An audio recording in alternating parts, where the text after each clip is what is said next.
ఆనాటి బ్రిటిష్ వలస పాలకులు భారతదేశంలోని వెలకట్టలేని విలువైన సంపదనంతా కూడా దొంగలించి లండన్‌కి తరలించారు. ఈ క్రమంలో సుమారు 500 ఏండ్ల నాటి ఓ కాంస్య విగ్రహాన్ని కూడా ఎత్తుకెళ్లారు. ఇది తమిళ కవి స్వామీజీ తిరుమంకై ఆళ్వార్ విగ్రహం. భారత్‌లోని ఓ ఆలయం నుంచి దొంగలించి బ్రిటిషర్లు ఈ విగ్రహాన్ని పట్టుకుపోయారు. దీన్ని ఆక్స్‌ఫర్డ్ విశ్వవిద్యాలయంలోని ఓ మ్యూజియంలో పెట్టారు. ఇది 16వ శతాబ్దానికి చెందినదని ఇండియన్ హై కమిషన్ తెలిపింది.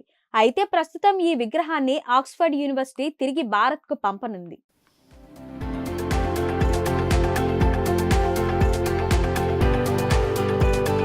1897లో బ్రిటిష్ వలస పాలకులు కంచు, ఇతర లోహాలతో తయారైన వేలాది కళాఖండాలను, సంపదలను దోచుకెళ్లారు. సైనిక కార్యకలాపాల ఖర్చులకు వీటిని లండన్‌లో అమ్ముకునేవారు.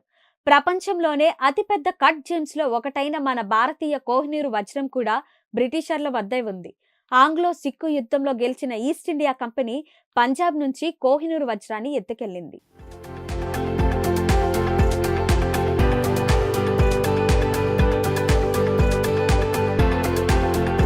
మరిన్ని వీడియోస్ కోసం ఛానల్ ని సబ్స్క్రైబ్ చేయండి. లేటెస్ట్ అప్డేట్స్ కోసం వాట్సాప్ ఛానల్ ని ఫాలో చేయండి.